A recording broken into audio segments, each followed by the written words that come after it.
کرنے والا ہمیشہ جہنم میں رہے گا.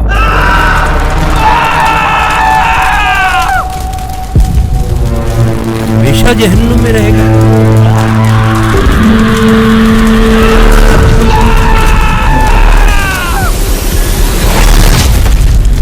کیوں؟ کیا وجہ ہے؟ آئیں سمجھتے ہیں.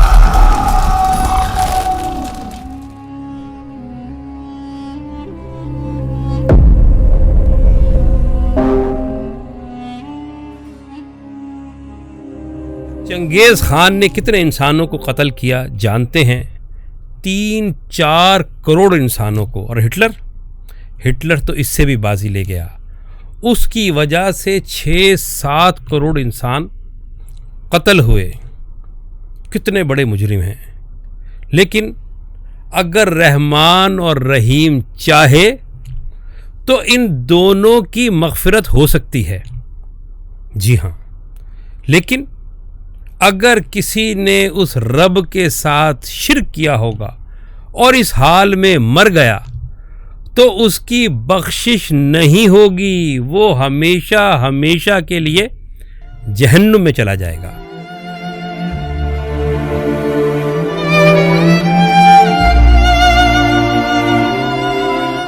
اب لازماً یہ سوال ذہن میں اٹھتا ہے کہ شرک کیا ہے؟ اردو میں ہم کہتے ہیں شرک، مشرک، اشتراک، شراکت داری. آپ دیکھیں بہت سارے الفاظ ہیں نا. مشترکہ یہ لفظ بھی اردو میں موجود ہے. تو یہ شرک جو ہے یہ شراکت داری سے نکلا ہے. اور اللہ کے ساتھ شرک، اس کا کیا مطلب ہے؟ اس کا مطلب یہ ہے کہ آسمان والے کی ذات، اس کی صفات اور اس کے اختیارات میں کسی بھی مخلوق کو شریک کیا جائے. اس لیے کہ تمام مذاہب اللہ کو، ایشور کو، یہوہ کو ایک اور اکیلا مانتے ہیں. اور ساتھ ہی تمام مذاہب میں شرک مطلق حرام ہے. آپ ان کی کتابیں اٹھا کر دیکھ لیں.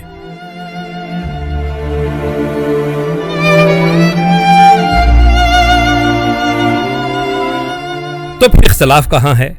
اختلاف یہاں پر ہے کہ کچھ کہتے ہیں کہ اللہ کسی کو اپنی ذات، اپنی صفات اور اپنے اختیارات میں شامل نہیں کرتا، اور بعض کہتے ہیں کہ وہ اپنی ذات، صفات اور اختیارات میں لوگوں کو شامل کرتا ہے، مقدس ہستیوں کو شامل کرتا ہے، مقدس آتماؤں کو شامل کرتا ہے اور انہیں وسیلہ بنا دیتا ہے. تو کیا یہ وسیلہ یہ شرک ہوگا؟ اس بات کو اس طرح سمجھتے ہیں کہ کوئی بادشاہ ہے، اس نے اپنے اختیارات میں اپنے من پسند وزراء کو، اپنے اہل خانہ کو اور دیگر لوگوں کو شامل کر لیا، انہیں منتخب کر دیا، انہیں اپنے اور لوگوں کے درمیان گویا ایک وسیلہ بنا لیا. اب لوگ اگر اس وسیلے کے ذریعے سے اپنے مسائل حل کرتے ہیں تو کیا یہ بادشاہت میں شرک ہوگا، یا یہ بادشاہت کی پیدا کردہ جو شراکت داری ہے اس کو تسلیم کرنا ہوگا؟ یہ ہے اصل اختلاف.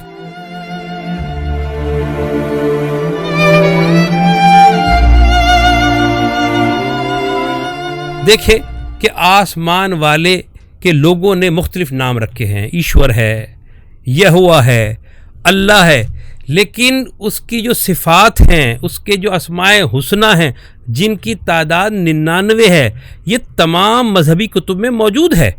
تو ان صفات سے پتہ چلا کہ وہ ہر شے پر قادر ہے، جو چاہے کرے، جو کہہ دے وہ ہو جاتا ہے، جو معجزہ چاہے کسی سے سرزد کرا دیتا ہے، وہ ہر چیز پر قدرت رکھتا ہے. کسی کو وسیلہ بنانا چاہے تو اس کو بنا سکتا ہے، لیکن سب اس کی عطا سے ہوگا، اس کے اذن سے ہوگا، اس کے بغیر ناممکن ہے. اور اس کی بہت ساری مثالیں ہمیں آسمانی کتابوں میں ملتے ہیں. کہیں مردوں کو زندہ کرنا، کہیں مٹی سے پرندہ بنانا، کہیں کسی کو چھو کر شفا دے دینا، پرندوں کی بولیاں سمجھنا، عصا سے سمندر کو پھاڑ دینا، پہاڑ سے اونٹنی برآمد کر دینا، اپنی جگہ بیٹھے بیٹھے سینکڑوں ہزاروں میل دور سے تخت کو لا حاضر کرنا. یہ سارے معجزات ہیں جو